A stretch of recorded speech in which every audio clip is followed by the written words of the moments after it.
Smith corks one into right down the line. It may go. Go crazy, folks. Go crazy. There's a drive. Way back. It's 180. Playing a high drive into left. Back goes to Craig. He's at the track. He has it. And the world champion for 2011. A little bouncer slowly toward Bryant. He will glove it to Rizzo.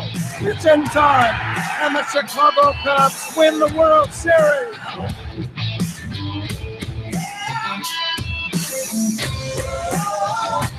This is the Team of Rivals podcast. No insiders, no anonymous sources, just passionate analysis from the bleacher seats. Here are your hosts, Ron, Pete, and Elliott. All right, everyone, welcome back to this week's show. This is going to be a lighter crew tonight. We do have a special guest on right now that's going to walk us through what has been witnessed through only the eyes of a 13-year-old can witness a championship series, both sides of it. We've got now a bigger crew on. Magic. And magic has happened. So now we at least have some sort of semblance of a balance on the show tonight. So, folks, we're into the thick of the championship series. We have a couple of teams that are in the driver's seat. I don't know the status on tonight, but I think before I can even speak, I'm pretty sure somebody's going to tell me what the status of the game is tonight, even not being asked a question yet, but I'm sure he's going to chime in. Go ahead. Just get it out of your system. Good evening, everybody. This is what happens when you fall asleep in your kid's room. Again, you did it again. Red Sox 1, Astros nothing, bottom of the fifth. And you just stole Braden's thunder because that's who I was talking to. Yeah. He was going to Elliott didn't know this, in all fairness. Elliott can't see because Braden's kind of off camera here. So in all fairness, if someone has shown up on time. I know you just stole his thunder. And I can tell you just woke up from a kid's bed because I just woke up putting my kid to bed. Look, and I know that look very well. Braden, so you've been glued to the television set. Who the hell has a television set anymore? Who calls it that anymore? Old people like me, we call it television sets. I'm not sure what the new generation calls it. My screen that's installed. Braden, you've watched all these games. Who do you think's coming out on top here in the ALCS? ALCS, I definitely got the Red Sox. I mean, it's 1-0 right now, and I don't know who was just batting, but the Astros almost tied it with a home run, but Jackie Bradley Jr. went to the warning track and caught it. You sure it wasn't a fan that batted it back in? Yeah. What? Never mind. I don't even know what he said. Are you sure it wasn't a fan that jumped out? Never mind. Yep. You killed the joke already. One of my best friends is a Yankees fan, and I absolutely do not agree with half the things that come out of his mouth when it comes to baseball. And he drives me nuts with half the things he says. Yep. So I'm rooting for the Red Sox because I just want to see him get mad when his rival goes to the World Series. You do know that the Red Sox have delivered two very painful moments in this millennia. I don't care. That's in the past. Well, I care about it. I never let it go. I hate the Royals, too, because they beat us in 85. I hate the Twins. I always hate the Twins. I hate the Red Sox double. But what? NLCS, it's very simple. If the Brewers can't hit, they're not going to the World Series because they have no pitching. And right now, the Brewers are not hitting, and the Dodgers are playing good, and the Dodgers are hitting. So, therefore, I got the Dodgers winning the series. Because right now, the Brewers haven't shown me much because they are not hitting and they have no pitching. Therefore, I don't think they'll beat the Dodgers. I think that wraps up our championship series analysis tonight, doesn't it? I mean, all right, everyone, that's the show. Tune in. That's the show. Hold on. There we go. There we go. All right. Don't forget to check us out on Zazzle. Yeah. Buy some stuff on Zazzle. All right, Braden, I know you got school tomorrow, but thank you for filling us in a little bit, getting us caught up on the championship series. I've kind of been in and out of it, admittedly, being busy at home and being busy on some of these nights. So you enjoy the rest of this game. You enjoy your peace and quiet. You enjoy not having to get up with children in the middle of the night with an ear infection, all right? Wait, I got a few more. A few more things to say. Hold on. So I'm undefeated, never lost. exactly. Yeah, And by all the right, way, keep the going. Lakers make their season debut with LeBron and Lonzo. I don't care. Who cares? And Who LeBron cares? will probably be at the game. Okay. Okay, Elliott, how comfortable was it in a child's bed? There you go. My 4.5-year-old sleeps in a full, so it's actually pretty comfortable. That's not bad. That's not a bad deal for that kid. All right. Oh, what else was I going to say? Oh, Elliott, guess what my dad did? He did not call me when Danny Mac was on the podcast. Can you believe it? He didn't call Can you you believe when it? you were supposed to call us. We're not. Braden, you're the one. that's Well, he his didn't job. know. Honestly, last night was. We were talking about this before we hit record tonight, but we know that Gino Crash on Twitter, as everybody knows him, he's been he's booked a couple really good guests for the Cardinals Nation podcast that I do with Chris Lawless. That's on our network for Team of Rivals. And I know he had been working the angle to try to get Danny Mac on a show, and we all of a sudden got an emergency text last night, like he's calling you guys in 20 minutes. And so luckily I had most of my stuff still set up out here, but I was like scrambling because I thought I had at least another week. And so I had to think of, everything on the fly. But I mean, I think Danny Mac's been in this business so long. You throw a couple questions that are natural to us as fans, and he just, you wind him up and he goes. Right. And so it was a great conversation. Yes, Braden, if I would have had more of a heads up, I would have let you know. And I'm pretty sure I tried to FaceTime you right before that because I just wanted you to watch. But in a way, it worked out because you would have tried to infiltrate, and you would have blown up the phone. Oh, He's not listening. He's just not listening. He doesn't care. He's watching. I'm only taking up his air when I try to talk to him. Why are you breathing, Ron? Right. Oh. who was that? Kendrick Morales, maybe? I don't know who that was. Okay. I was not paying attention to the batter, but he hit it to the left field wall. Tony Kemp leaped. He caught it, and then the ball fell out of his glove. Okay. We got a lot of things to get to tonight. Braden, we know you got school tomorrow. You need to get some rest. Oh, by the way, I got straight A, so I don't really need to try to go tomorrow because the quarterback's tomorrow. He does. No I more. mean, yeah, I was a get by. I was a get by student. I mean, let's just face it. I was a get by. Stay out of sight student. Like, do good enough to stay out of sight. Try to make your way later in life. Something will come up. That was always my game plan. Yeah. And now you hang out with us. Now I get, look at my reward tonight. Yeah. So Braden, you got school tomorrow, buddy. So we'll talk to you. I'll call you tomorrow night. All right. All right, Daddy-O. Good job on the A's, though. That's really cool. Yeah. Good job on the A's. Thank you. Yep. And I'm gonna be a sports broadcaster this year. I'm full support of that. There you go. You get it. I'm gonna surpass my father. That's not going to be hard. Oh. Good. All right, buddy. I'll talk to you tomorrow. Love you. All right. Don't say you love me back because you're 13.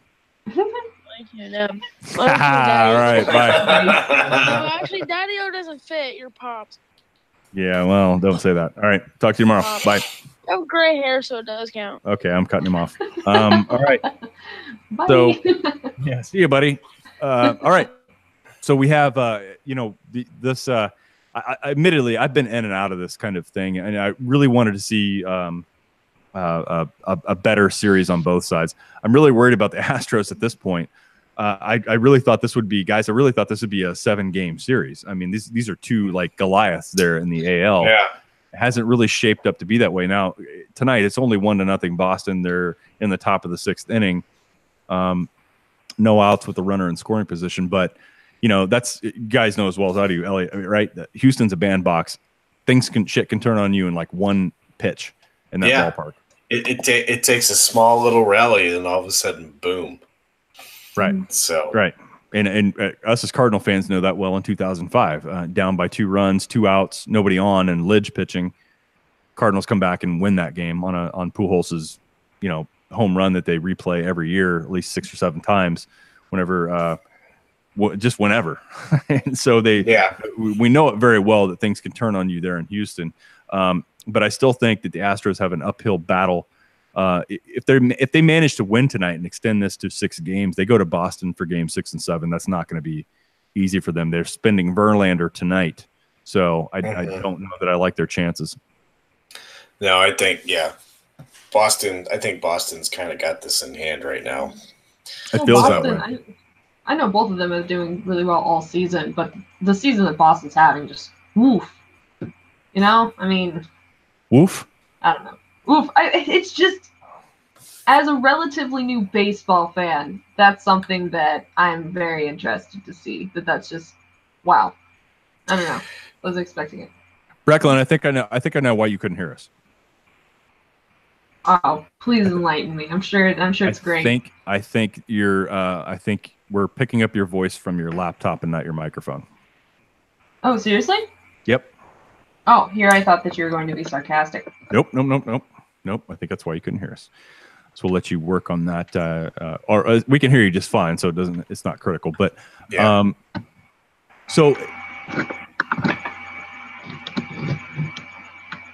update. I tried to fix it. Now I can't hear you again. I'll keep working on it. But if I don't answer, PC load letter. What the hell does that mean? Is that not what that sounded like? PC load letter. What the hell does that mean? So bouncing over to the National League Series. I mean, I felt like after Game 3 with Milwaukee taking a 2-1 lead, being in LA, I really felt that they were in the driver's seat. I did too, and it's actually funny because that I was listening to on 670. They've had Eric Kratz on during the playoffs once a week, and they kind of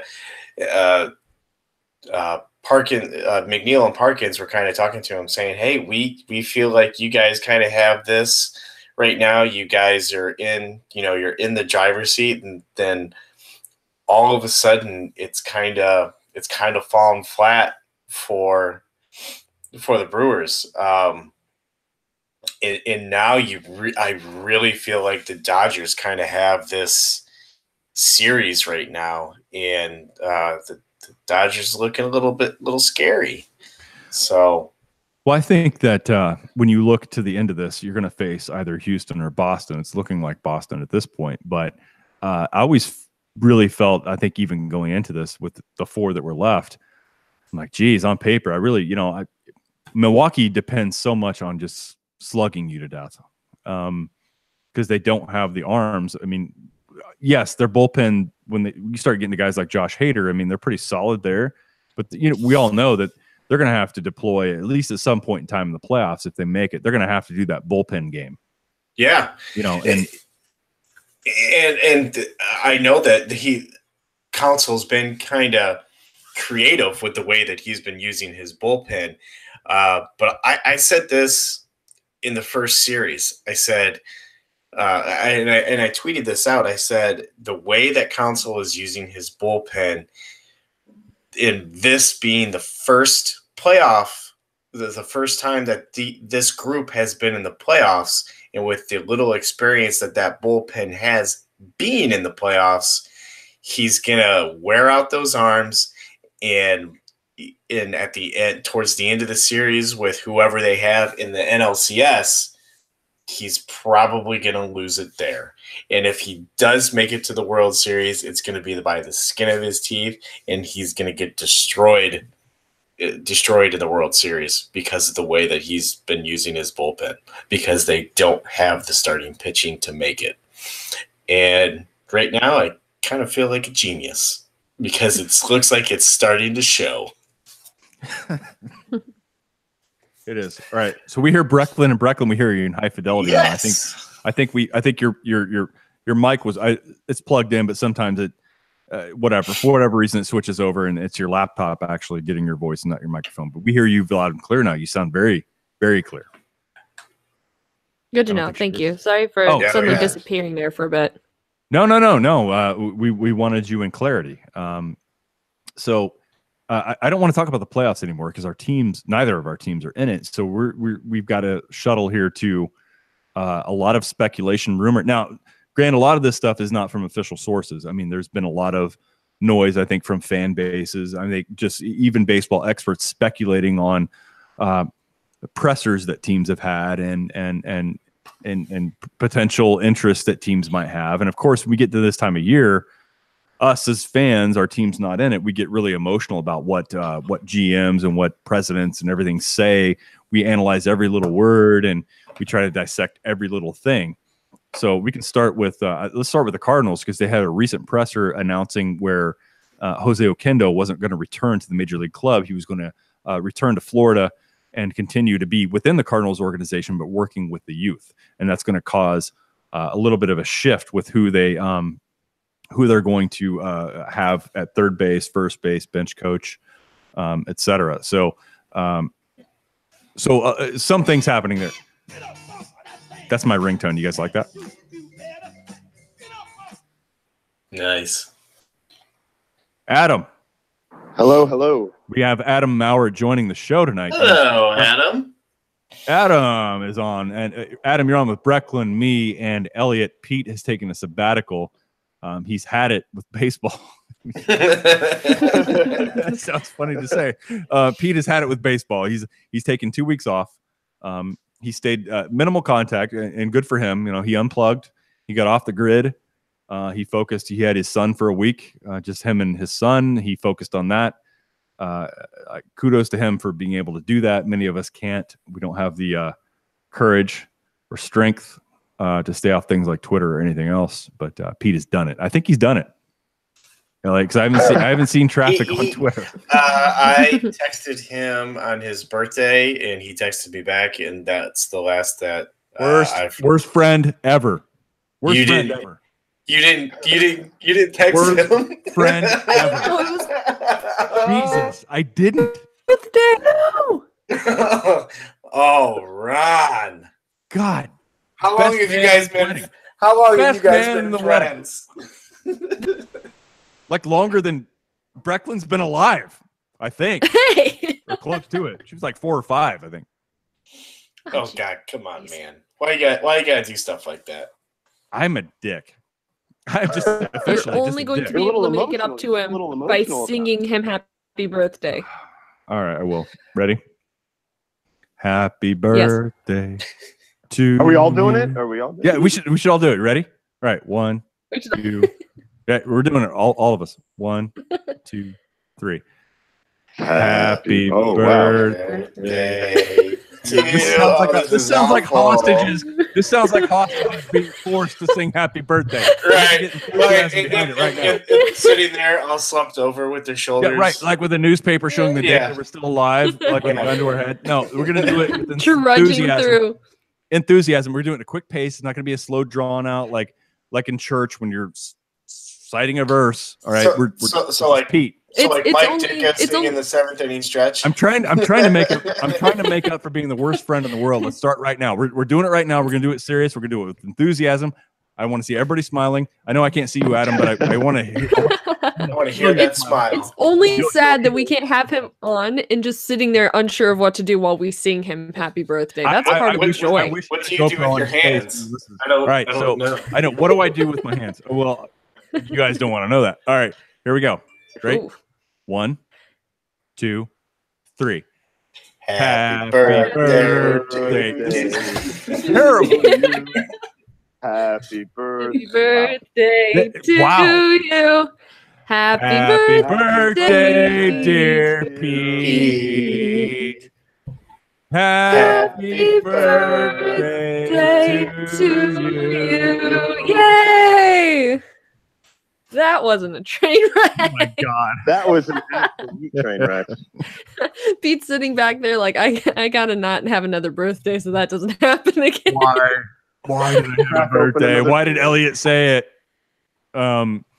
Pete, I'm sorry, man. I'm so self-absorbed in my own life. Good job surviving another year, Pete. Especially when you've got Ron as a friend. I know, and I'm sure he so values it at this point. Adam, glad you were able to call in tonight. We thought it was only going to be Brecklyn and I because Elliott fell asleep in his kid's bed, putting his kid to sleep. So out in LA now is in the driver's seat against Milwaukee. Is it unbearable or is it Like, how is it? I mean, I really don't like the Brewers, but at the same time, I don't like the Dodgers either. It's kind of like damned if you do, damned if you don't. I don't win either way. Yeah. I mean, those cheaters and non-hustlers. Those calf bangers. That's right. Is that the right way to say it? I mean, he clipped the guy's calf. He I call him a kicked calf him. banger. Or does that sound wrong? Yeah. no. So I was at my kid's practice tonight, which is why I couldn't call in sooner. But everybody there is worried about Kershaw opting out, whether they win or not, because New York's coming, and I think they'll write a blank check and just fill it out right here, whatever you want. And they need to pay for pitching, and I think that Kershaw is going to. I mean, if he goes anywhere, it's going to be New York. What do you guys think? I mean, we got Machado, Harper available position players, right? I mean, Yankees, Sabathia is probably his last go around, possibly this year, right? I think it pretty much was, right? Do they need to invest in a guy like that? Do they need to try the Randy Johnson thing again? Is this going to help them? Oh, it's going to be way better than Randy Johnson, though. Randy Johnson was already kind of had one foot out the door when he went to New York. I mean, Kershaw I think he's still got 4 or 5 years left in him. Yeah, but you're going to have him for like 9. That's how. Hey, that does sound like a Yankees contract to me. It does. Yeah. Well, you got resources like that. You can just you can throw money at problems and make them go You'll take away. the bad later to get the good now. Right. Yeah. There are teams that can do that, and that was one of the things that we talked about on last night's show. And I thought it was an interesting thing, and I didn't really. I don't think I posed the question well enough to Dan McLaughlin when I had him on last night, but I wanted to get to the same question, so I think I want to throw out to the team here. We're looking at the Brewers, Dodgers in the NLCS. We're looking at the Houston, Boston, and the ALCS. One representative from both leagues has built their roster as it is right now in very different ways than Boston and LA has. Of course, I'm talking about Milwaukee and Houston. They're coming from a different angle how they've built their team.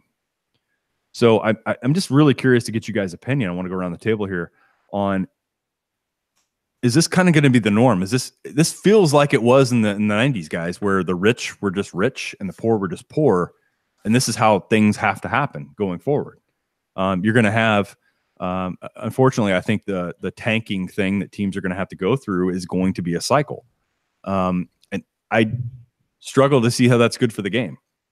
And I can highlight several reasons. I mean, when you have, 3 or 4 teams in the league, a couple each league you're talking about that are tanking, you are giving other teams that think they're still in it. You're giving them like a few more wins every year to kind of think they're still in it and potentially hold on to players they shouldn't when you start getting to trade deadlines, etc. So I really feel collectively, like overall, that this is kind of a bad thing for the league. I mean, you look at it on paper, you look at the teams that have been to the playoffs, won the World Series over the last decade, and you can kind of get fooled and believe that this league has parity. But yeah, just ask Miami. Right. I mean, but it doesn't. San Diego. I mean, but if you look at it on paper, shut up, Elliott. You look at the team. I mean, you can be fooled looking at who's won the World Series and be like, oh, hey, we've achieved parity. I don't think we have. I think it's an illusion. What do you guys think? Adam, let's start with you. I think the small market clubs, I think when you win a World Series, it's kind of like, oh, well, I have tenure now. We've won. As long as we win one every 10, 15 years, I mean, you can't really complain, right? I mean, you look at what Miami did in the late 90s and early 2000s. You look what Arizona did.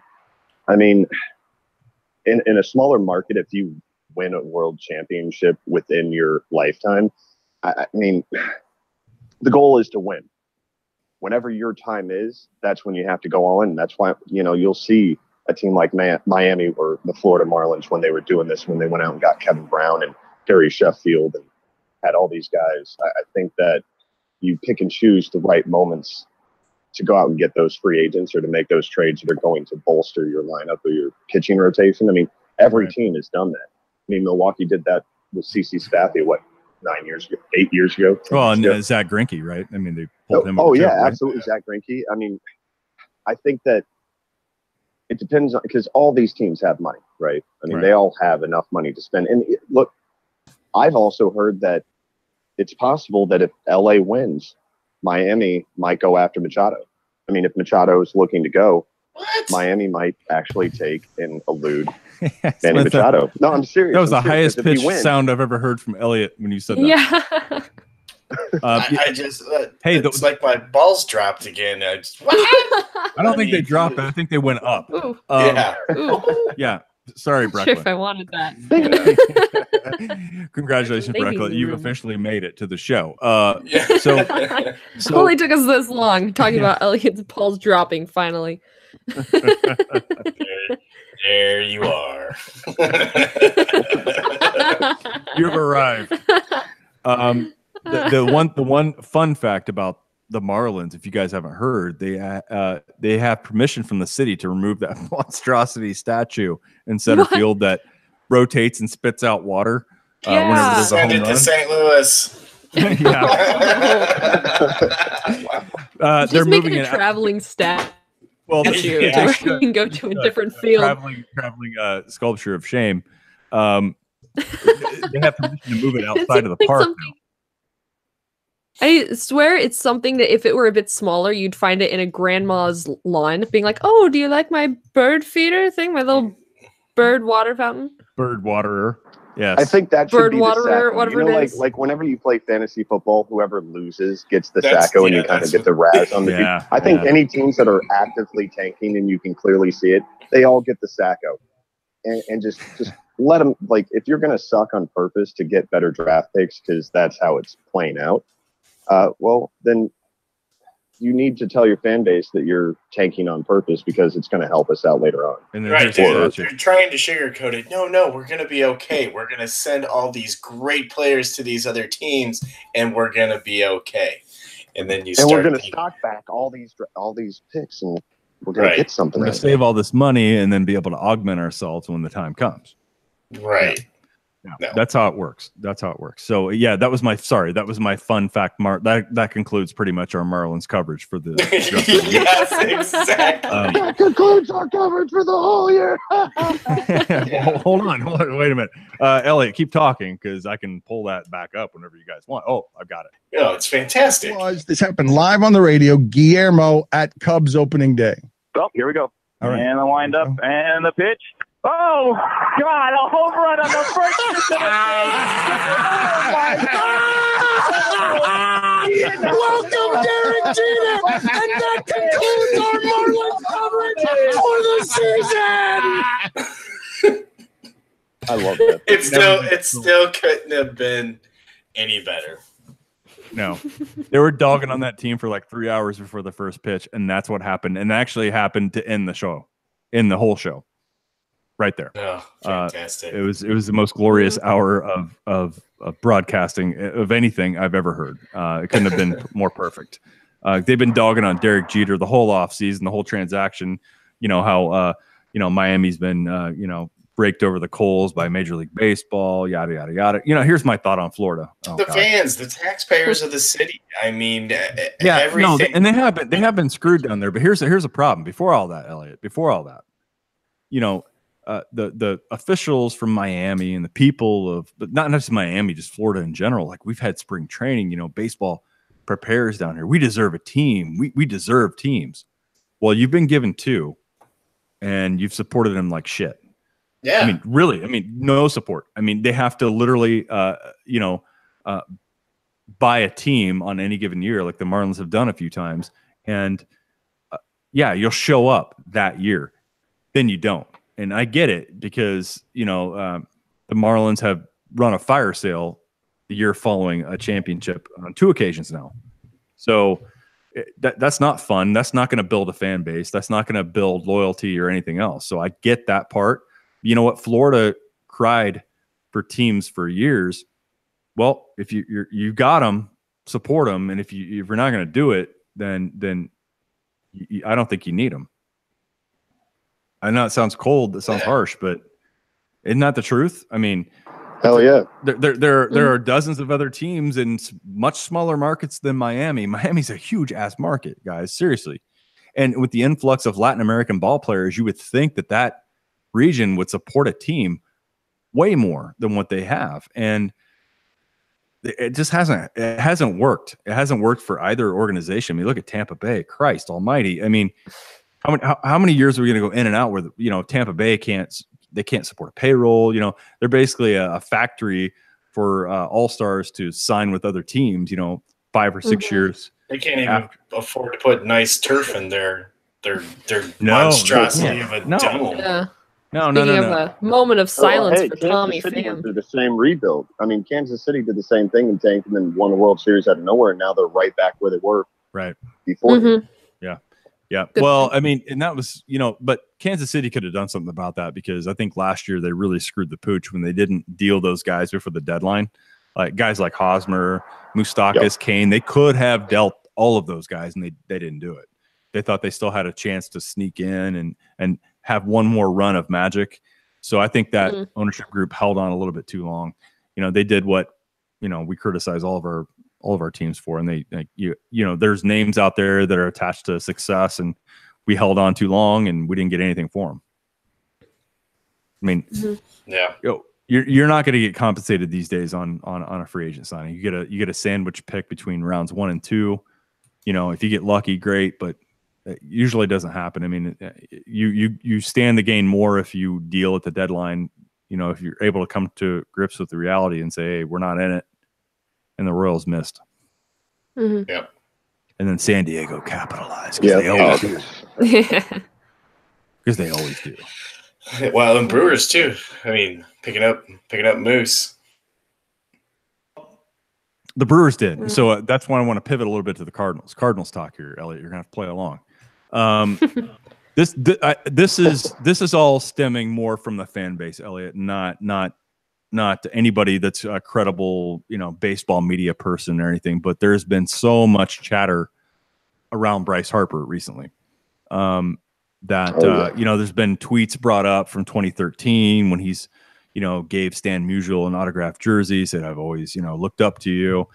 You know, there's no place to play like St. Louis, which was a tweet, which, you know, people that are put on the spot sometimes say things about places where, you know, they might have respect for it, but it might be taken completely out of context or blown out of proportion. So I think naming your dog Wrigley. That's awkward. But right. And my best buddy, Chris Bryant, we're both from Las Vegas.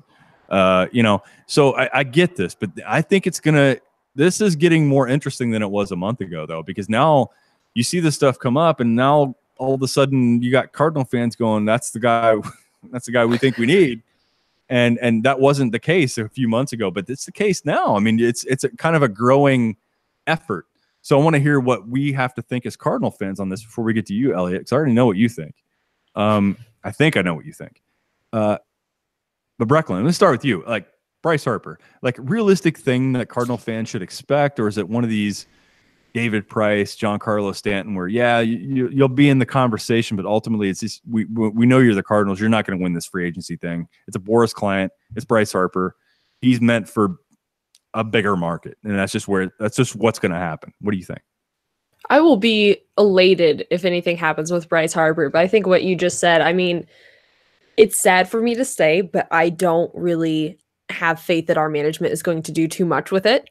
I think we're going to sit by and maybe we'll throw our names in the ring for just a little bit, and then ultimately he's going to end somewhere else. It's nice to think about, but I personally don't think anything's going to come of it. Elliott? Yeah. No. How about no? I have zero faith in the Cardinals brass to bring Harper over. I mean, it's just not their style. They don't do stuff like that. And if they do, I will be the first one to admit that I'm totally wrong, and they have, you know, they're a lot better than they are, but no way. I just don't see it happen. Harper wants to be in with a big market club, playing in front of packed, seats. And I know the Cardinals pack their seats a little. It has been a little less for every year for the last 3 years, but that would reinvigorate, I think, their fan base by we bringing had like someone 4.3 like that. million tickets sold this year. It was like, weren't we number one? Well, it was 3.4, Adam, but I like where you're going with 4.3. I think the dyslexia works with in our Harper favor. In the there. lineup, it'll be 4.3. Yeah, that's right. Yeah. We can fit that many. It's fine. I'm not sure if we can, but we'll go with it. We'll make it work. Standing room only. So, Adam, I don't know how you feel about the possibility of this, like the growing momentum amongst Cardinal fans and some speculators that are even professional media looking at this, going, this is maybe their chances have increased from like 2% to maybe 8%. But how do you feel about this whole Harper thing that's come up? I mean, to be honest, I don't disagree with any of you. I think that the top brass in the management office have, gone a little limp lately. That they haven't done anything. They have in the past. They're comfortable. Like a guy like they're fine. Right. They're comfortable. They're very limp. That's the new word for comfortable. I like that. But I like limp a little better. Their comfortability has become limp now because they've kind of gone into every offseason like, well, we're pretty comfortable. Like it's getting softer every year. So they've painted themselves into this corner where they complete. For the last 3 years, they go in every year. And ever since Oscar Tavares' death, they've gone in every year not having that number 3 hole hitter. So, I mean, in my opinion, I think they have to go after – I think they're going to go after Machado as their number 1, and I think Harper's their number 2. But I think that they're going to go hard. I think they have the money. I know they have the money. They have to do something different, and I believe that they could get Harper – if they throw the checkbook at him. I really do. Because Harper is, if you look at his numbers, he has down years. Like this year, he hit 243, 249, something like that. And he still raked and hit 30 home runs. It was basically like a Carpenter-esque year. So, I mean, if you have Harper in the lineup, the pitching staff is there. They need that extra guy because it elongates the entire lineup from top to bottom. You put Bryce Harper in there, sandwiched in between either Bader or Carpenter and Ozuna, you're going to have what you could have in New York or Chicago or LA. I think that they will go after Harper, and I think that they have a real legitimate chance. I think they have a higher percent chance of 8%. I mean, they have an opening in right field. Chicago's got Hayward, I think. I mean, I don't know. He's our center fielder. He's played a lot in life, though, didn't he? The star of the show, don't forget. So, I mean, not here, so fill in for I don't see the Cubs going out and spending the money on another bat. They have enough bats. They need to work on solidifying their pitching staff. So I think that you could see Chicago going after like a Zach Greinke or even a Clayton Kershaw if he comes available. I mean, maybe they get into a bidding war with New York, which we'll know how that goes. But I think that Harper is the guy that we have the most likelihood of getting. Or trading for like a Paul Goldschmidt, because Arizona said they're open for business. So if they're starting to trade away contracts, the only thing that scares me about that is having to re-sign Goldie. That scares me more. Goldschmidt scares me more. If you guys, I think you guys have a better chance of getting Paul Goldschmidt than you do of Harper, and that scares me more. Well, you know what, Elliott, I agree with that. Yeah, no, let's tackle that right now, guys, because Brian Swope, who is a new blogger for our Cardinals Nation 24/7 website, he wrote about this, and then another guy who's starting up a new podcast under the same banner, STL Matinals, he goes by on the Twitter handle, wrote an open letter to Bryce. And so this is, again, I said this kind of stemmed from, I think, a lot of fans, looking at this going, I think that to think that we don't have a realistic shot of bringing in people like this, we could be mistaken. We could be, there could be a shot at this kind of thing. But I still think, guys, I'm going to hold to what I've always said.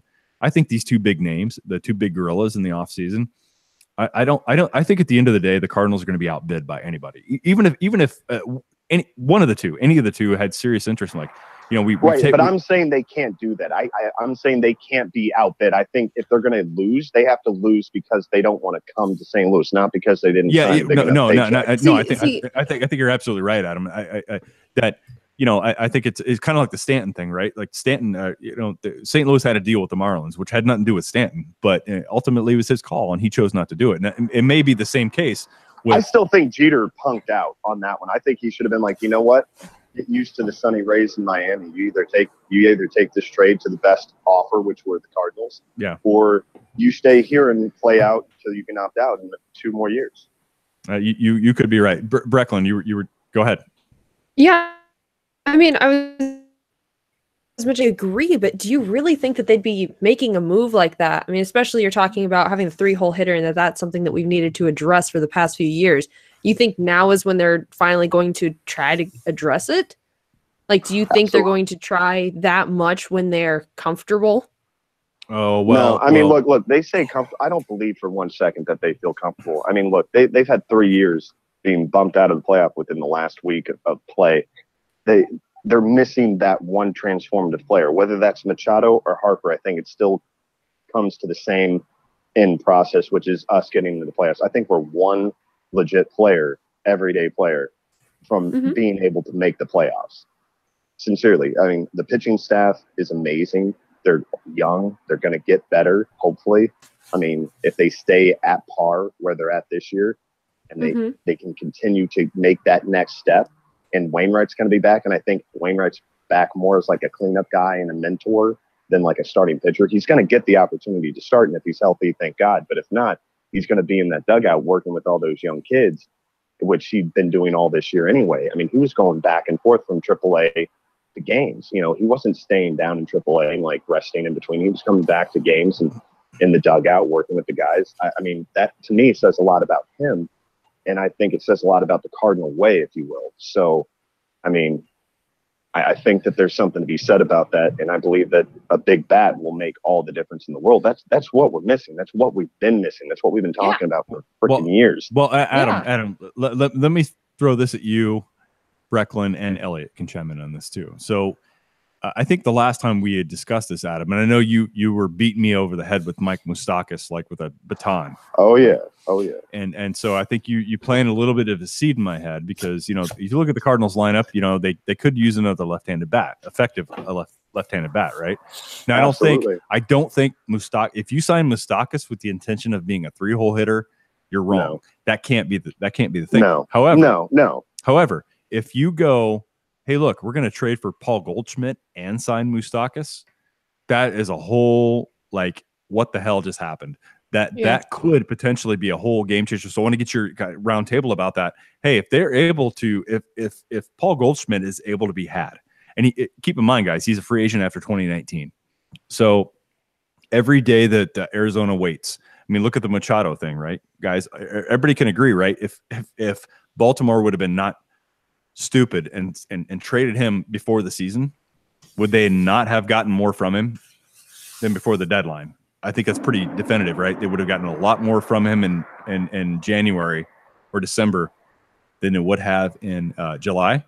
Yeah, because in July he's just a rental, so you're not trading away your best pieces to get him for half a season. You're in December to get an entire season out of him, where more wins are had by bringing him onto your roster. Well, you have a longer opportunity. You have a longer opportunity to convince him to stay at that point. Yeah, absolutely. Right. And you're not just making him feel like a rental by just bringing him halfway through the season because he's a good player, and that's what he feels like now. So he really has no obligations to stay, possibly unless they win, and he can think to himself, well, this formula works. If I stay here, we could do this again. Right. So let me go back to it, though. I mean, guys, if the Cardinals were able to pull a deal for Goldschmidt, if he's truly available, and if they're able to sign Moustakas for a 2-3 whatever year contract, all of a sudden you have 2 bats in the middle of that order that I think could drastically change the way the order is affected. I mean, all of a sudden now you have Yadier Molina batting where he should bat, like 6, 7, 8. You have Matt Carpenter, if they still have him, if they still have a place for him, which I don't really know where he'd play at that point. He might be dealt at that point for a left-handed reliever or something else. Now you've got Harrison Bader, you've got Colton Wong, you got other people that look, let's see what we've got. Let's see who can get on base. Let's see who can adjust their approach to do this. So I think there are a lot of possibilities there. Yeah, there's a lot of options. I mean, to be honest, if I may, you look at Matt Carpenter. If they trade, which I'd be curious to see what a package for Goldschmidt would look like in the offseason. But if we could actually get him, which I believe that would be the way that they would go if they can, then they could still sign Moustakas, which if Milwaukee gets bounced out of this round, if they don't make it back, which it doesn't look like they will, I mean, Moustakas might think twice about re-signing with Milwaukee. I mean, and maybe he'd be open to going back to, into a different part of the Midwest and playing for a team that's got, better pitching, better all-around feel. I mean, St. Louis is definitely, I think, more would be a more fun place to play than in Milwaukee. So, I mean, you get Moustakas at third, which allows Jerko to be that cover guy, but I think that would put Carpenter at second base and Goldschmidt at first. I think you'll take his bad defense at second for his bat, and he can still lead off. Well, I would say if you were able to swing a deal for Goldschmidt and sign Moustakas, I think Matt Carpenter at that point is irrelevant because you have all of a sudden now you have capable bats at the corners, and now you want your middle to be defensive, right? So I think Colton Wong becomes more valuable at that point because now you don't need his bat because you have two guys in the middle of the order that can do what you expect these other guys to do. So I don't disagree with you, but I think Mozeliak would see it a different way. I don't think he would. I think that they know defense is a deficiency on the team overall. So I think that, hey, look, we need up the middle defense more than anything. So I think that if you Colton Wong's given his health through the whole year, he's a Gold Glove caliber defensive second baseman. I agree with that. And so if you have, because the Cardinals don't have capable bats at first and third right now, like consistent ones, all of a sudden his deficiencies on offense become exasperated because you don't have anybody else. But if you have other people, then now he can relax in the 7-8 hole and not have expectations piled on top of him. He can just play defense, contribute, whatever he contributes on offense is almost like a plus at that point. And I would say the same thing for Harrison Beater out in center field. That, what they lack in offense is magnified if you don't have a good offense to begin with.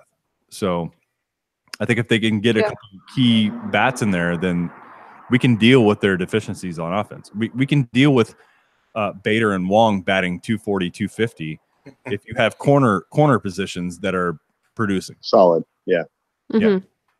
Well, I mean, if they look, and they can still get Moustakas and go after Harper. I mean, I think the first move they need to make in the offseason as soon as the World Series is over is give Moustakas' agent a call, sign him, get him taken, sign him to the 3-year, 4-year, like whatever it's going to take to get him, put Moustakas over at third, and then go after Machado or Harper. What would be the preference, Brecklyn? Who would you prefer at this point out of the two big ones? Out of the two, so are you talking about like Machado and Harper? Or are you talking about Moustakas and? No, those two. Given what he just said, if you were able to secure Moustakas early, out of the two big ones, who do you push for harder? Harper. I'm sorry. No, yeah, I mean, I was honestly thinking Harper too. I guess my faith in the management is just really low because I really don't know if they're going to push and give what it takes to be able to get either of them. So I like having conversations like this. I think that they may make a push for Goldschmidt and I mean, maybe Moose. I mean, we weren't too interested in him before. I mean, how long did he sit as a free agent? And you're talking about trading Matt Carpenter away. I mean, he's a moneymaker. I mean, he's a good player and he has his faults. We all know this. But when it comes to the jerseys that people are buying most often, it's Carpenter and Yachty. So it's going to take something crazy for us to do anything with Carpenter. He is stuck on this team until he sucks so bad that his jersey doesn't sell. Whoa. Yep. Elliott. There's a little dog. Yeah, I mean, I could see the Cardinals trading Carpenter if the package is right for him. depending on who they get. Carpenter and somebody else for Goldschmidt. Yeah, but I see Goldschmidt. I see that being more of a package that the Cardinals will go after. I think it's more attainable for them. I think, and it solves some problems for them without them having to write a check for $350 million for 8 to 10 years. This is something that can get them what they need without having to break the bank, sort of say. So I see them doing that more than I see them going after Harper or Machado, because I just don't see them doing that investment. And we talked about this the week before. How many $200 million contracts have turned out for teams in a good way? Well, I mean, so far that these guys are in their 20s, they're 25, 26. So right. That 10-year deal is a little bit different because you're not looking at the 38, 39, 40 age. You're looking at 35, 36. I totally understand that. And I was right there thinking the same thing when the Cubs signed Hayward. But so far, it's an ugly contract. Yeah, but he never had the type of years that Machado or Harper had. I mean, he had flashes, but he never hit like that ever. Right. No, and I understand that, and thank God that Hayward plays defense like the way he does, or it would just be it would be one of the worst probably baseball history. Well, he's one of the best defensive outfielders in the league, and that's for a reason. He's really solid defensively. I mean, and that's, like you said, that helps. Yeah. It helps kind of swallow that little jagged pill for seeing him out there. But it's going to help. Right. And I mean, he's still going to have great defensive metrics. And this year, his change in hitting, it was serviceable. It was average. So it was a little easier to do it. I don't understand, as an athlete, you don't accidentally hit 15 home runs a year playing half your games in the Chicago stadium. He Wrigley Field. Come on now. Come on. You know what? That's always kind of been a question with his frame, with how hard he swings the bat, that he's not hitting 20 plus home runs every single year. I think he's only done it the one time, and that was the year with the Cardinals, and that was kind of it. The power is just he doesn't hit for power. He's a singles, doubles, triples batter. Score, Yeah, he's run score. So, that's what he is. But as far as St. Louis making those moves, the Machado and Harper, I think they'll be in the conversation. They're going to make offers. They may be entertained by Boris, but I think the more attainable bat is going to be Paul Goldschmidt in Moustakas. So they will make a move. They will make a couple. If they don't get Machado, I mean, look, they're not going to get Machado. It is the more attainable bat for them. Yeah, so. Harper. Look, if they don't get Harper, then they have to make those two changes. If they don't go get Harper, if they don't open up the piggy bank and say, "Hey, here you go, tell us what you need," and you have it, then they have to get Goldie and they have to get Moustakas. They have to change that corner. They have to. Well, I more agree with you now than I did like a month ago, because a month ago I said, well, yeah, really Machado would be a better fit, right? Like third base vacancy, like the black hole they've had over there. Like that seems to be, like a glaring need, and that would be the perfect fit. Or, if he wants to slide in at shortstop, like if that's what he wants to do, like I think Paul DeYoung's bat could play pretty well at third base. Yeah. But, given where we're at right now, I really think that I think Machado is going to be the premium. I think he's going to get more than Harper. Mm-hmm. Not that's yeah, going to swing the pendulum over to the Cardinals' favor, but I really feel that, you know, given the balance of the lineup, I think that another left-handed bat would serve them well. With that said, I'd say, look, if you want to get that solid 3-hole hitter, I don't really care if they're left or right-handed. Just give me a hitter. Give me the best hitter available in that 3-hole. I don't care if they're left or right. Like we'll figure it out after that. I mean, you want to lock that down, the best person possible in the 3-hole, and you know, we'll figure it out beyond that if we lock them up long term. But I think the thing we all know as Cardinal fans, the Cardinals really don't win this game of free agency, especially high ticket, you know, high profile free agents like we have. We're getting ready to deal with here. The Cardinals generally don't win those battles. They don't. So I think the realistic thing for us to expect would be a Paul Goldschmidt deal is, I think, absolutely feasible. I still think a Jose Abreu could cost you a little less, perhaps even than call Paul Goldschmidt for next year. Not that I'm advocating one or the other. I think they'd both be great additions.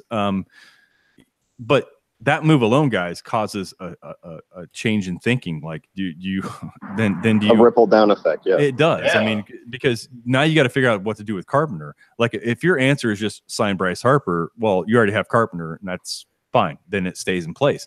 If you sign one of those other corner guys, like if you trade for a Goldschmidt, if you sign Moustakas, now all of a sudden you got to figure out what to do with Carpenter. So it's more complicated. The easier moves are more complicated for them because it makes it really makes a lot of other pieces shift and turn around. An outfielder actually doesn't. So, well, and if I may throw a scenario out there, I think the only way the Cardinals get even close to sniffing Machado or Harper is if I'm Bill DeWitt and John Mozeliak and Michael Gersh. I say as soon as the season's over, I think you're flying into LA and you're flying into Washington and you're sitting down with both of those guys, kind of like a similar scenario to Boston after the 2003 season. And they go down to Kurt Schilling and they're like, hey, look, you are our plan. We can win with you. And I think that's what their selling point has to be. If they are for real, if they go after anyone, if they're not really going after Machado, fine. But if they really want Harper, if they really want either of these guys, they got to go out there and sit down with them, talk over dinner, break bread, and be like, hey, look, here's what we have, and you're the missing piece. You are our offseason plan. You know what, you Adam, will take us there. The Cardinals have done that. The Cardinals did that one year, and they did it post 2000. If you remember, they faced the Mets in the championship series that year. They actually had that same exact pitch, almost verbatim, to Mike Hampton. He was the left-handed pitcher for the Mets who dealt with the Astros for him going that year, and you know they beat the Cardinals in the league championship series. I think 4-1. The Cardinals had that exact same pitch. Now it was Walt Jocketty. It wasn't Mozeliak, but you know, they had that exact same pitch to him that you're the missing piece. If we have you, we're going to the World Series. Didn't work for him then. It didn't work for them then, and it was still under the same ownership group. So I feel like we've been there before, and I'm sure many other teams have done the same thing. Right? They've tried the same angle. So, but I think that's what you have to do to show someone the amount of interest besides the money. Right. And you have to show, hey, look, we're committed. We're committed long term. Like, if you're going to sign here for 8 years, we're going to be competitive for 8 years, and here's our plan to do it. Right? I mean, they have to present all that too. Absolutely. Yeah, and they got to be forthcoming with the fans, letting them know what their intentions were. I mean, you know, as soon as the World Series ends, you know, Cubs brass is going to get out there and they're like, all right, here's our plan. This is what we're going to do. And obviously they can't talk about it now because you can't say who you're going to go after. But I think they need to reassure the fans, hey, we're going to try and go out and we're going to try and get the best bat that we can to put in our lineup in the number 3 hole because we know that was missing. I mean, the only way for this to work is for them to become uncomfortable instead of comfortable. They're going to have to move pieces that they were probably thinking of keeping for the next couple of years, like i.e., a Matt Carpenter or a Dexter Fowler. I think Fowler's going to have to sit on the bench. I mean, even if he's with the team at the start of next year, they're not. They have to overhaul this. It's going to be really really hard for them a couple of big changes. Otherwise, it's going to be the same thing. Right. Yeah. No, it's going to be hard for them to get rid of him. But hey, if you guys don't mind, I want to pivot a little bit to the Cubs side of things. Brecklyn chuckled at that. So yeah, and we're only an hour into the show, and it's like, oh yeah, Elliott's here. But in all fairness, though, you know what? The only thing I really wanted to cover tonight was we need to say goodbye to the Wrigley Field Taco Bell. It is being destroyed next week on the 28th. So no more Baja Blast after a whole day of drinking. Really? It's coming down. Yeah. Actually, the Taco Bell is coming down. It's been a mainstay in the Wrigley Field area. And what happened? Are they going under or what? They're like, business isn't good anymore? No, they're building up. They're gonna put another one of those buildings up in the place of the Taco Bell. I think they're actually gonna just go into a different spot, into one of those new locations on Gallagher Way or something. I'm sure that'll all work itself out.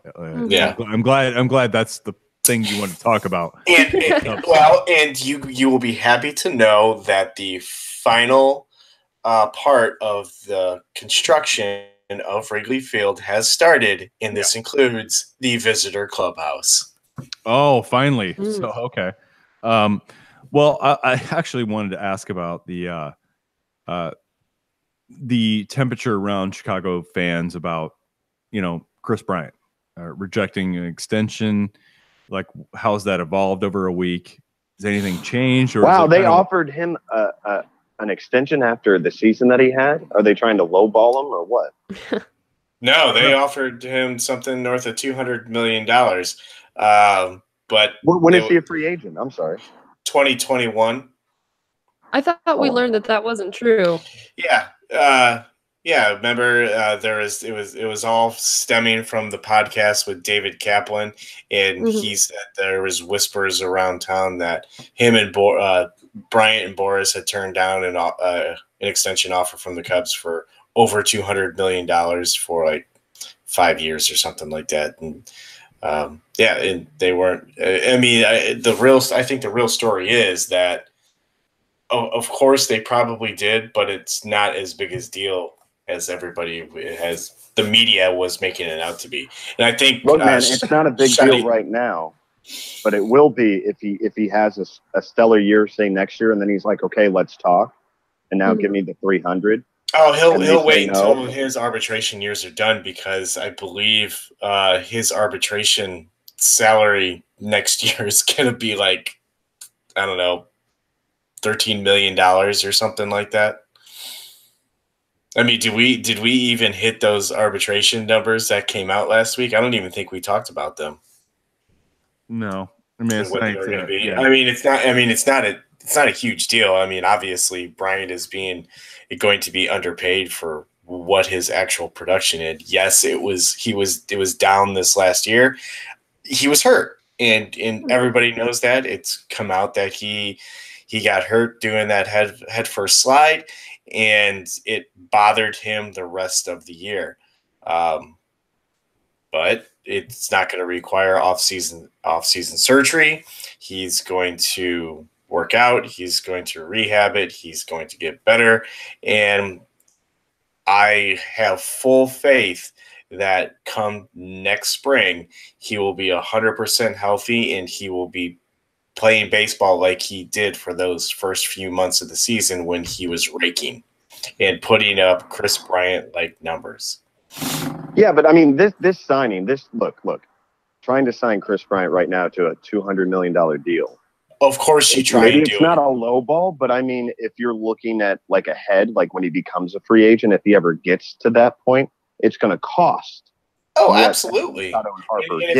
It's going to cost the Cubs other players that they currently have, because the free agent class before them and the free agent class after, there's no way that the Cubs keep everybody. There's going to be core pieces on that team right now on the 25-man roster that will be dealt in the next couple seasons. And fans are not going to like it, but I have trust that Theo and Jed are going to they probably already have a plan. They probably have a spreadsheet full of numbers depending on how these guys do during the season of how much they're going to need to pay these guys to retain them. And they probably already know who they want to keep. And I've got to think that it would be Bryant, unlikely for them to sign a Machado or a Harper, because if they sign Harper or Machado, no, not true. No, I think they still have room to sign a Machado or Harper. And as much as I like to say both, obviously that's not going to happen. They can still sign one of those guys and still sign Chris Bryant. They'll probably lose a guy like Rizzo. They're going to lose probably Mike Montgomery. Schwarber is going to be dealt to the American League. I mean, but we have younger guys that will be in the pipeline coming up in the minors that are going to be able to come up and replace who we're going to eventually lose. All right, everyone. Sorry, I have to break in right now because we had one viewer and I missed this comment. It came a while ago, but I don't know if the viewer is still watching or not. But it said, "Hey, greatest podcast ever. Keep it up." And then minutes later, it says, "Could y'all move the face cam somewhere else? It's hard for me to see Brecklyn." I think that's a nice way of saying, "Hey, Elliott." Well, we know why he's tuning in. Shut up! Stop talking. Yeah, Elliott and Ron stop talking and let Brecklyn talk a little bit more, and that's probably the fix there. So, Brecklyn, it's your mic right now because obviously somebody wants to see you and not us. Oh well, that's just putting me on the spot. I agree with what you're saying, Elliott, that I feel like Chris Bryant is going to come back and probably have a really good season next year. I don't want to turn this too much into the Cardinals right now, considering we had the first hour of the show talking about that. I am interested to see how Dexter Fowler is going to do because it did come out. I don't know all the details, but apparently mental illness was mentioned on there. So he obviously had some things going on this season. And if that's the case, and I hope things are working out for him, I mean, that's a really serious thing. So maybe he'll come back next season and be good. But I have more faith in Chris Bryant coming back and having a stellar season than I do for Dexter Fowler. Yeah. I love Dexter Fowler. I think he's just a great dude in general. I mean, spending the last few years in Chicago, we got to hear the interviews and see the way that he interacts with his teammates. I just think he's a good dude. He's always really positive.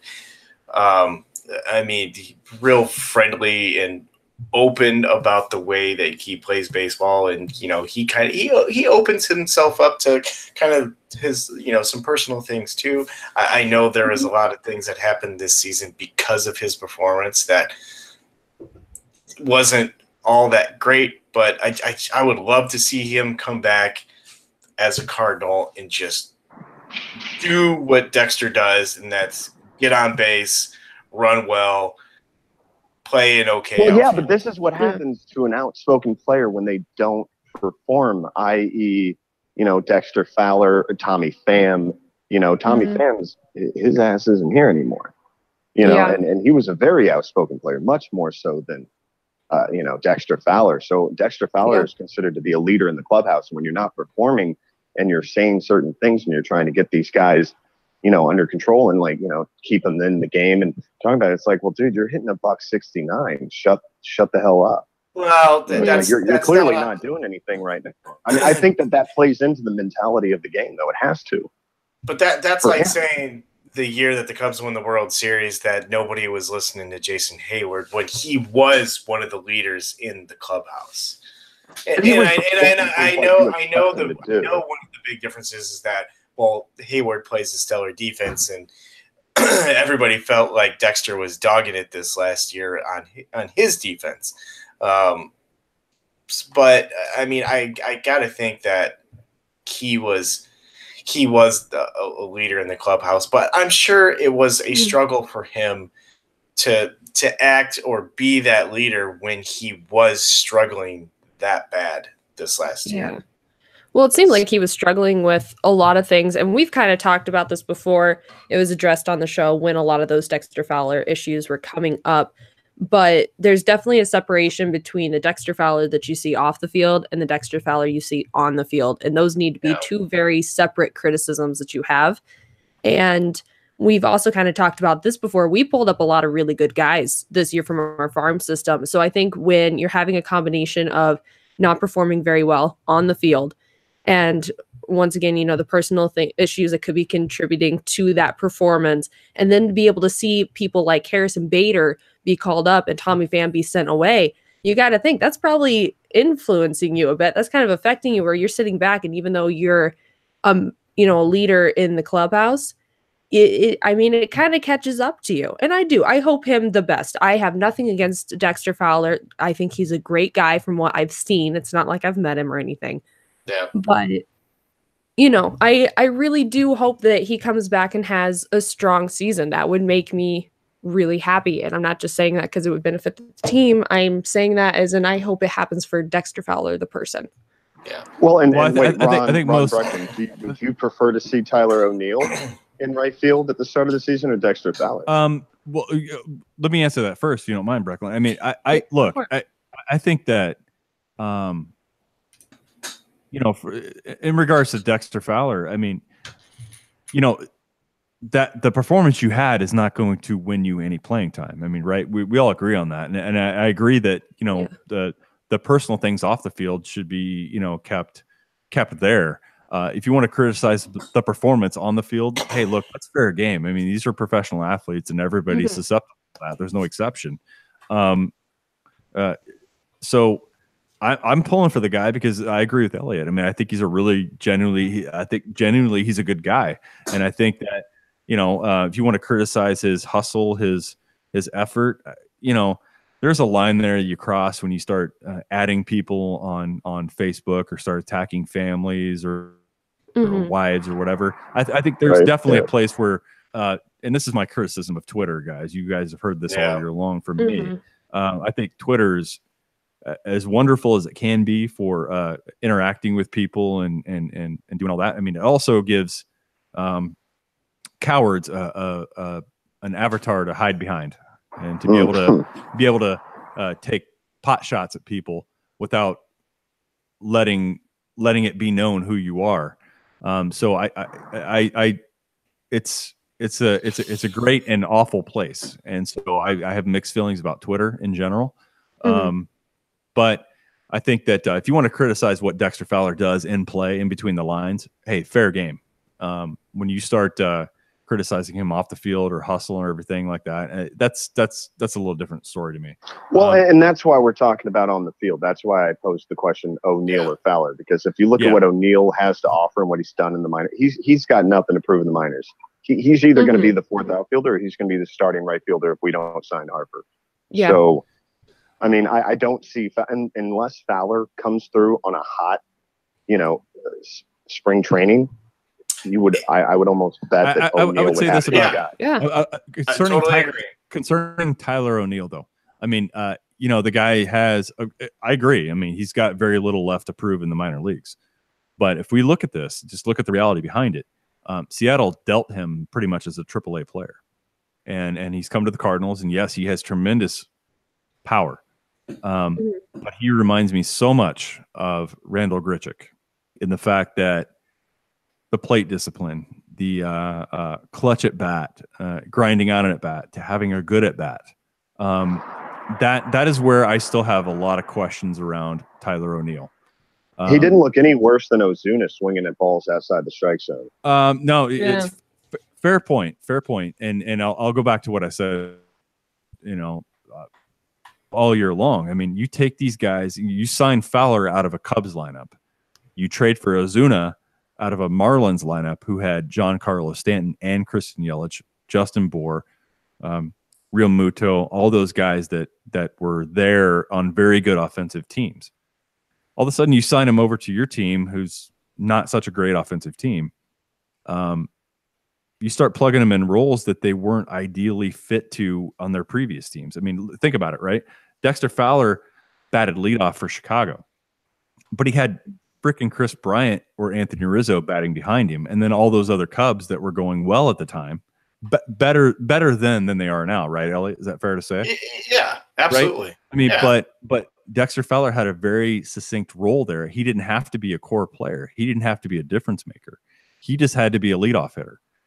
You bring him over to St. Louis originally as a leadoff hitter, but all of a sudden you had nobody behind him that was doing worth a shit at all. And then eventually he became a 3-hole hitter. Like, that's crazy. You bring Marcelo Ozuna over. Yes, he had shoulder. Yeah, I don't know the extent of the shoulder issue. I really don't. But who does? You bring Marcelo Ozuna over as a cleanup hitter, and that's fine. You leave him there, but then you have no 3-hole hitter the entire damn year. You had a rotating door in the 3-hole. You had a question mark behind him at position number 5. It's like you bring these guys in a total different context than they came from, but you expect them to perform the same way. That's just not realistic, I don't think. So I think that the Cardinals have so many holes in their lineup that you're forcing guys to fill positions that they're just not ideally fit for. And so I think that's the root of the problem. Yeah, which, I mean, that's really what you've been saying, at least for as long as I've been on the show. Seems like something that you've been saying all season. That's what we need to address. Too many role players and no key player to build around at this point. Right. Or key bat to build around. Yeah. Which kind of. Which, not to like completely loop back around, especially for an answer that I hope no one's going to see as like a cop-out type of answer, but Adam, to answer whether I would see Dexter Fowler or O'Neill in the outfield this upcoming year, I honestly want to see what's going to be happening around spring training. Because, I mean, we're talking about the trades and things like that, but not even considering it. If Dexter Fowler comes back and he's playing really well, I'm comfortable having him out there, but he's got to be performing at the rate where we feel that he is better than O'Neill defensively. Because I also agree. Right. Yeah, I agree with what you're saying, Ron, that there's a lot of things I feel like O'Neill has to work on. He's definitely better than AAA, but is he quite at that pro level where we're needing him in all aspects? You know what I mean? So I think that he should be in the major league club. I think he should be the 4th outfielder, assuming that Dexter Fowler's being great. And if Dexter Fowler just isn't hitting that right there, I mean, sort of like what you're talking about before, Adam, with Adam Wainwright being there and kind of coaching the younger guys, who knows? Maybe Dexter can kind of help O'Neill out a bit. So that's my thoughts on that to answer your question. Absolutely. Well, I mean, unless Dexter Fowler gets traded in the offseason, because I'm holding out hope, but I do seriously think that if they're going to shake things up, it's going to be Fowler and Carpenter to go. I mean, those two subtractions equal more opportunities for addition. So if they're going to make real changes, it's going to have to be at the corner infield, and it's going to have to be in right field. So, I mean, look, I can live with a 250 average from O'Neill and potentially being the number 3 hitter, which he's hit in, you know, for I think half of the 50 games that he got to play this year. And I think 15 or 20 of those were actual starts. So, I mean, he had 9 home runs and 130 at bats. And I think he had like 60 strikeouts around there. But I mean, you can deal with that if he's hitting. I mean, you look at Bryce Harper, you look at guys who strike out all the time. If his bat plays, right? We always talk about the bat plays. O'Neill has probably the best bat in the outfield right now in the St. Louis Cardinals, and that's bad. I mean, it is bad. I mean, yeah. I think O'Neill has a lot of raw power, and I think he can make pitchers who make mistakes pay for it.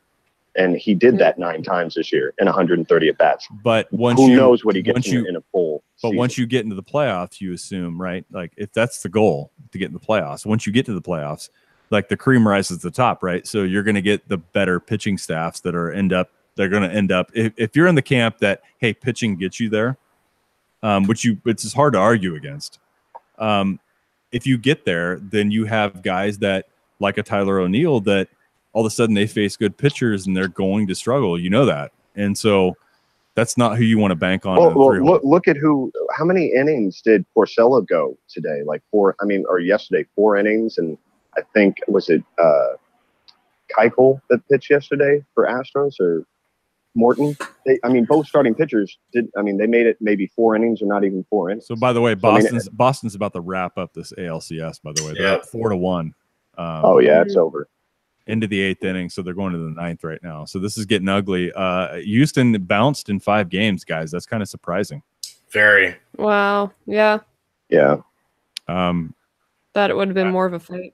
I'd have to say, this is Boston. Red Sox. Adam, you're right. Porcello, 4 innings, 7 hits, 4 earned runs. And look, last year, what's his name? And I think his first game in the World Series, Kershaw went 2 1/3 or maybe 3 innings in his first start. So, look, great pitching. It's on the biggest stage ever. You can't ever prep for that. Even if you've been there, you've done it like once or twice. So, good hitting, good pitching, that's what gets you there. And then you have a David Freese moment. So could Tyler O'Neill, I'm not saying he's David Freese, but I am saying that I like Tyler O'Neill, who wants to hit, who's looking for that mistake. I want the guy who's looking to make the pitcher pay. You're going to get strikeouts, but you're going to get strikeout with any big hitter. Unless you're going to pay that $300, $400 million price tag on the guys who hit for average, hit for power, get the RBIs, and can play solid defense. Mm-hmm. Clearly, from the consensus that I'm getting, we're not going to pay for that. We're not going to do it. So you're going to have to take hit for average. You're going to have to take less. And I think you can get the RBIs in the outfield and play solid defense. Mm-hmm. Clearly, from the consensus that I'm getting, we're not going to pay for that. We're not going to do it. So you're going to have to take hit for average. You're going to have to take less. And I think you can get the RBIs in the outfield and play solid defense. What is going on? I don't know why I'm hearing. Okay, I thought that was just me at first, and I thought, whoa. I thought there was a glitch in the Matrix. The Matrix? Yeah, it might have been. It's our words already coming back to haunt us. It's just a little early this time. Yeah. All right, guys. So we're about an hour and a half into this thing, so I think we got to wrap this up. Adam, can you give us a quick update on the movie, The Grail? So The Grail. We're still getting the finishing touches. The sound guys still working on scoring the film. We're still deep into color correction, color grading. We're supposed to be done somewhere by the end of this month, mid next month at the very latest, from what my guys are telling me. I'm actually going out of town next month because I'm doing research on another script that I'm working on with a writing partner. We're going to Mexico to work out there. And then I'm directing my first music video at the end of this month. Oh, really? Excellent. Yeah, I'm excited about it. But it'll, just a lot of stuff is happening. Very cool. Yeah, I think we got something up our sleeves here for Adam here in the near future. We're not going to break the news to you right now, but we'll surprise you with it. Oh, okay. I like it. Yeah, it'll be pretty cool.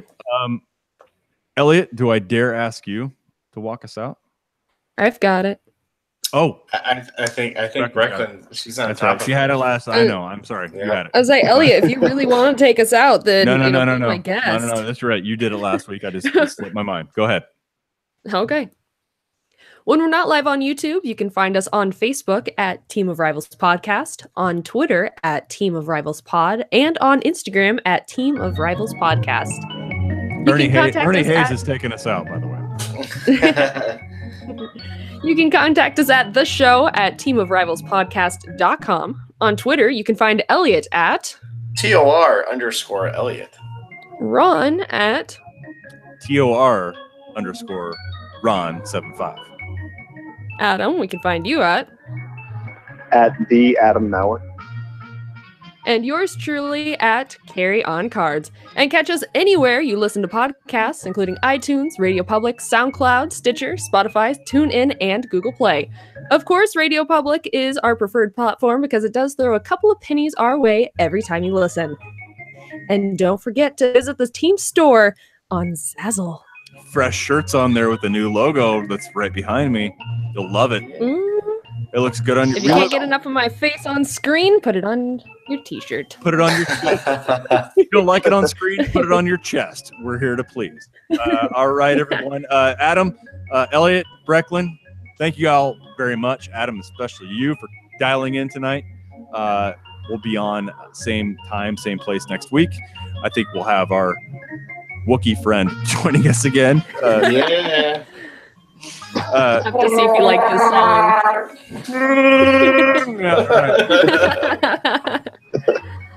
Hey, Adam, it was nice to finally meet you. Brecklyn, the pleasure was all mine. All right.